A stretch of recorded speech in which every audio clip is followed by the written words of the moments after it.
ایک اور بات یہ ہے کہ کیا جنات جنت کے اندر جائیں گے کہ جہنم کے اندر جائیں گے؟ یقیناً جس طرح ہم میں مومنین صالحین جنت کے اندر جائیں گے، تمام علماء کا اس پر سلف کا اتفاق ہے کہ اسی طرح سے جنات کے اندر جو مومن اور صالح اور نیک لوگ ہیں وہ جنت کے اندر جائیں گے۔ اس کی دلیل جو ہے علامہ ابن کثیر رحمۃ اللہ علیہ فرماتے ہیں کہ تمام سلف کا یہ متفقہ فیصلہ ہے کہ جس طرح انسانوں کے اندر لوگ جنتی اور جہنمی ہوتے ہیں، اسی طرح سے ان کے اندر بھی لوگ جنتی اور جہنمی ہوتے ہیں۔ علامہ ابن کثیر، حافظ ابن کثیر رحمۃ اللہ علیہ نے دلیل لی ہے آیت کریمہ قرآن کی سورہ رحمان کی، جس میں اللہ وحدہ لا شریک نے فرمایا کہ لم یطمثہن انس قبلہم ولا جان، کہ جنت کا بیان سورہ رحمان کے اندر ہے اور حور کا بیان چل رہا ہے، تو اللہ تعالیٰ نے ان حوروں کے بارے میں فرمایا کہ وہ اتنی پاک و صاف حوریں ہیں کہ لم یطمثہن قبلہم انس ولا جان، لم یطمثہن انس قبلہم ولا جان، کہ وہ اتنی پاک و صاف ہیں کہ اس جنتی سے پہلے نہ اسے کسی انسان نے چھوا ہے اور نہ ہی کسی جنات نے چھوا ہے۔ تو اس آیت کریمہ سے سیدھے پتہ چلتا ہے کہ جنت میں انسان بھی جائیں گے اور ذرا بولا کرو آپ لوگ، پتہ چلے کہ آپ لوگ ماشاءاللہ موجود ہو، ہمارے ساتھ ہو، بات سمجھ رہے ہو، ایسے نہ کھو جائیں آپ کے اوپر کہیں یہاں بھی شیطان تشویش کرتا ہوگا، بیٹھے یہاں ہیں دل پتہ نہیں کہاں ہے نا؟ تو ایسا بھی ہوتا ہے کہ مت سن اس طرح کی باتیں، تو سنیں، یہ بڑی حقیقت انگیز باتیں ہیں اور آپ کو بہرحال یہ دلائل سلف کی، اور دیکھیں آپ کس طرح سے یہ دلائل اور باتیں آپ کے سامنے بیان کی جا رہی ہیں۔ تو اس سے اچھا اب یہ ایک سوال یہ بھی ہے کہ کیا جن جو ہوتے ہیں وہ انسان سے ڈرتے بھی ہیں؟ ہاں، جن انسان سے بہت ڈرتے ہیں۔ چنانچہ ابن ابی دنیا نے حضرت مجاہد سے روایت کیا، کہتے ہیں کہ حضرت مجاہد ایک بہت بڑے مفسر ہیں، وہ کہتے ہیں کہ ہم ایک رات جو ہم نماز پڑھ رہے تھے، میں نماز پڑھ رہا تھا ایک رات، تو اچانک میں نے اپنے سامنے ایک بچے کو دیکھا، ایک بچہ، یعنی بچہ غلام کہتے ہیں 3 سال سے 9 سال کے بیچ کے جو بچے ہوتے ہیں ان کو عرب میں غلام کہا جاتا ہے، مطلب ایسا چلتا پھرتا بچہ تھا۔ ہم نے اس کو دیکھا تو کہتے ہیں کہ میں نے چاہا کہ میں اس کو پکڑوں، اور اس کو باندھوں، تو جب میں اس کی طرف لپکا پکڑنے کے لیے تو وہ چھٹاک سے کودا، دیوار کے اوپر چڑھا اور دیوار کے پیچھے کود کر کے بھاگ گیا وہ، یہاں تک کہ حتی سمعت وقعتہ، یہاں تک کہ جب وہ کودا تو اس کے جو دھم سے آواز آئی وہ بھی میں نے سنی، اس کے بعد وہ کبھی لوٹ کر کے میرے پاس نہیں آیا۔ تو اس سے یہ پتہ چلتا ہے کہ جن جو ہوتے ہیں وہ انسان سے ڈرتے بھی ہیں، یہ نہیں کہ بڑے جری ہوتے ہیں، ڈھیٹ ہوتے ہیں، ڈرتے بھی ہیں وہ۔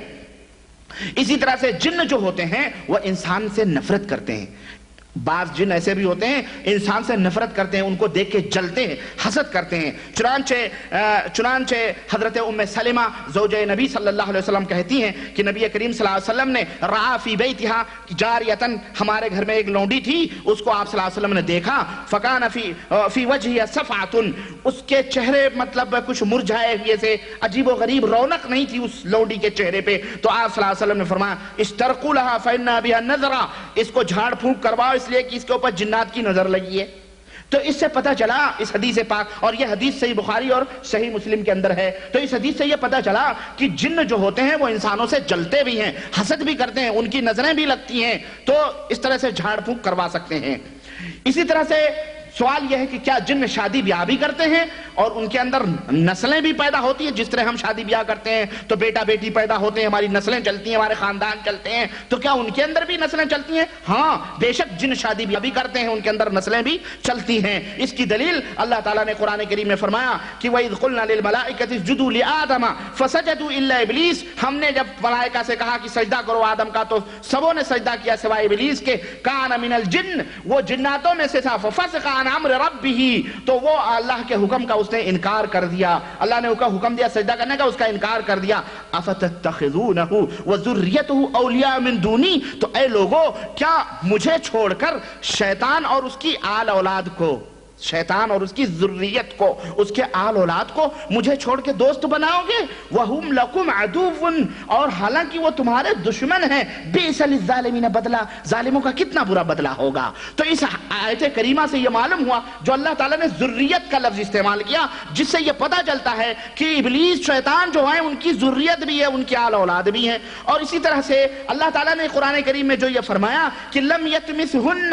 انس قبلہم ولا جان، کہ ان کو اس سے پہلے نہ جنات نے چھوا ہے نہ انسان نے چھوا ہے۔ یعنی چھونے کا مطلب کیا ہے؟ یعنی ان سے نکاح نہیں کیا ہے، شادی بیاہ نہیں کی ہے۔ تو اس آیت کریمہ سے پتہ چلتا ہے کہ جنت میں جب انسان جا کے ان سے شادی بیاہ حوروں سے کریں گے، ملاپ کریں گے اور اپنا لذت اٹھائیں گے، تو اسی طرح سے جنات بھی لذت اٹھائیں گے۔ تو اس سے پتہ چلا کہ وہ ان کے ہاں بھی تناسل کا یعنی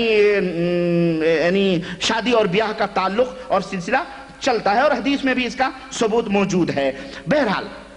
آگے بڑھتے ہیں۔ یہ حقیقتیں میں آپ کو مختصر بتا رہا ہوں۔ آپ سوچتے ہوں گے کہ ساری باتیں بتا رہے ہیں، علاج کی بات بتا ہی نہیں رہے۔ میں یہ لاسٹ میں بتاؤں گا، یہ بھی آپ سن لو۔ ہاں، یہ میں آخر میں انشاءاللہ بتاؤں گا۔ علاج پہلے حقیقت سن لو، اپنے دشمن کے کتنے اسلحے لیا ہوا ہے، کس طرح تمہیں دھوکہ دیتا ہے، پہلے وہ پورا راستے تمہیں بتا دوں، اس کے بعد میں بتاؤں گا اب اس سے بچو گے کیسے، اس کے طریقے کیا ہیں، وہ میں انشاءاللہ تعالی بتاتا ہوں۔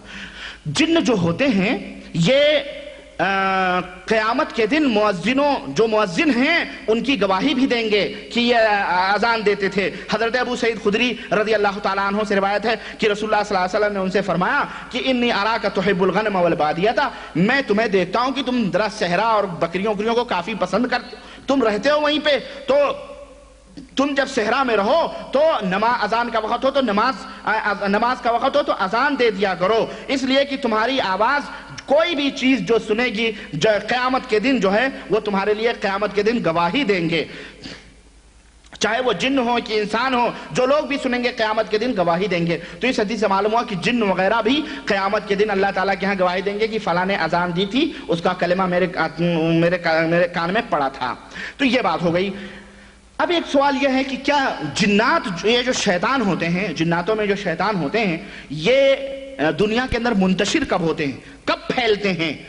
پھیلتے ہیں دنیا کے اندر، محلوں میں، قریوں میں، بستیوں میں، شہروں میں، ملکوں میں کب پھیلتے ہیں، اس کا وقت کیا ہے؟ صحیح بخاری اور صحیح مسلم کی روایت جب ہم دیکھتے ہیں، حضرت جابر رضی اللہ تعالیٰ عنہ سے جو مروی ہے، کہتے ہیں کہ رسول اللہ صلی اللہ علیہ وسلم نے فرمایا اذا كان جنح الليل او امسيتم فكفوا صبيانكم فان الشياطين تنتشر حينئذ فاذا ذهب ساعة من الليل فحلوهم واغلقوا الابواب واذكروا اسم الله فان الشيطان لا يفتح بابا مغلقا واوقوا قربكم واذكروا اسم الله وخمروا آنيتكم واذكروا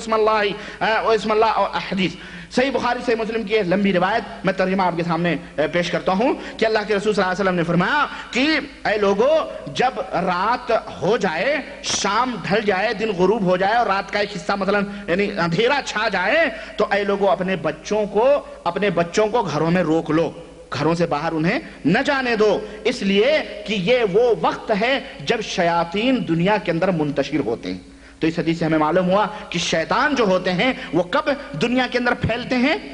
جب شام ہوتی ہے، شام ڈھلتی ہے اور جو ہے تھوڑا سا اندھیرا آ جاتا ہے، تو اللہ کے نبی نے فرمایا بچوں کو روک لو اپنے گھروں میں۔ حالانکہ ہمارے یہاں یہی وقت ہوتا ہے بچوں کے نالائقوں کے کھیلنے کا۔ ہم جیسے ہی مغرب کا ٹائم ہوا اپنے گھر میں بیٹھے، بچوں جا بیٹے کھیل کے آؤ، جاؤ ہے، ہم نے ان کو باہر اپنا میاں بیوی گپے مار رہے ہیں، بیٹھ کے مستی کر رہے ہیں، اور جناب بچے باہر کھیل رہے ہیں، ہے کہ نہیں؟ تو یہ حالانکہ ان کو گھروں میں روکنے کا وقت ہے، لیکن ان کو گھروں میں نہیں رکھتے، وہ باہر کبڈیاں کھیلتے ہیں، گلی ڈنڈے کھیلتے ہیں، اور کبھی اجالی رات ہو تو ماشاءاللہ رات کے 10 بج جاتے ہیں، گلی کھچوں میں ہر جگہ دوڑ دھوپ کر کے دوڑتے ہیں اور چلاتے ہیں، محلوں میں سب کچھ کرتے ہیں، وہی وقت ہوتا ہے ان کے کھیلنے کا۔ حالانکہ اللہ کے نبی نے فرمایا اپنے گھروں میں ان بچوں کو روک لو، اس لیے کہ شیطان منتشر ہوتے ہیں۔ اور جب تھوڑا اور اندھیرا پھیل جاتا ہے تو آپ صلی اللہ علیہ وسلم نے فرمایا کہ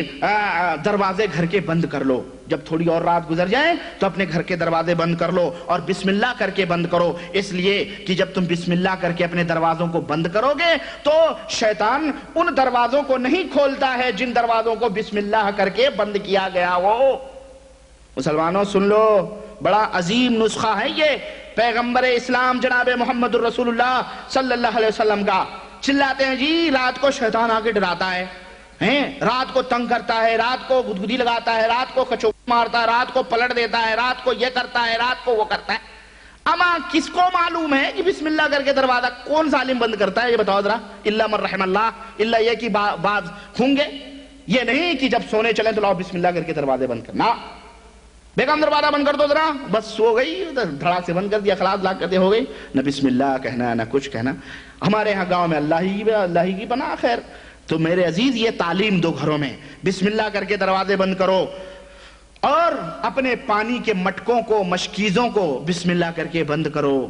اسی طرح سے اپنے برتنوں کو کھانے ہونے کے بسم اللہ کر کے ڈھک دو۔ اسی طرح سے اپنے چراغوں کو رات کو سوتے وقت بجھا دیا کرو۔ یہ حدیث جو ہے، یہ حدیث اللہ آپ کو جزائے خیر دے، صحیح بخاری اور صحیح مسلم کے اندر ہے۔ تو اس حدیث میں اللہ کے رسول صلی اللہ علیہ وسلم نے 4-5 باتوں کا حکم دیا ہے، سب بسم اللہ کر کے بتیوں کو بجھا دو، یہ کرو، اس لیے کہ شیطان اس گھر کے اندر داخل نہیں ہوتا ہے۔ اسی طرح سے شیطان کو تو کوئی دیکھ نہیں سکتا، اللہ کی کوئی شکل وکل اختیار کر لے کوئی دوسری تو اس وقت دیکھ لے گا، لیکن حقیقی جو شیطان کی شکل ہے وہ کوئی نہیں دیکھتا ہے۔ لیکن بعض حیوانات ہیں، بعض جانور ہیں جو شیطان کو دیکھتے ہیں۔ چنانچہ اللہ کے رسول صلی اللہ علیہ وسلم نے حضرت ابو ہریرہ رضی اللہ تعالیٰ عنہ کی روایت جو صحیح بخاری اور صحیح مسلم کے اندر ہے، آپ صلی اللہ علیہ وسلم نے فرمایا اذا سمعتم نحیق الحمار فتعوذوا باللہ من الشیطان۔ اے لوگو، گدھے کی ڈھیچوں کی جب آواز سنو، گدھے کی چیخ سنو تو اعوذ باللہ پڑھو، اس لیے فَإِنَّهَا رَأَتْ شَيْطَانًا، اس لیے کہ اس گدھے نے شیطان کو دیکھا ہے، گدھے نے شیطان کو دیکھا ہے۔ وَإِذَا سَمِعْتُمْ سِيَاحَ الدِّيكَ، اور جب مرغ کی آواز سنو، مرغ کو ککڑو کوں بولنے کی آواز سنو، فَسَلُوا اللَّهَ مِن فَضْلِهِ فَإِنَّهَا رَأَتْ مَلِكًا، تو اللہ وحدہ لا شریک سے دعا کرو، اللہ کی برکت طلب کرو، اللہ کا فضل و کرم طلب کرو، اس لیے کہ وہ مرغ فرشتوں کو اترتے ہوئے دیکھ رہا ہے۔ اللہ اکبر۔ اور ہم نے اندازہ لگایا ہے اور آپ نے بھی اندازہ لگایا ہے کہ رات کے 2 بجے یہ بولنا شروع کر دیتے ہیں مرغ، خاص طور سے سحر کے وقت۔ تو ہمارے یہاں جناب سحری کھاتے ہیں لوگ گاؤں میں، ابھی مرغا نہیں بولا ہے، یعنی ابھی سحری کا ٹائم نہیں ہوا ہے، مرغ بولا تو اٹھے بھائی، مرغا بول دیا، چلو سحری ختم، سحری کھاؤ، شروع کرو، ایسا بھی ہوتا ہے۔ تو فرشتوں کے اترنے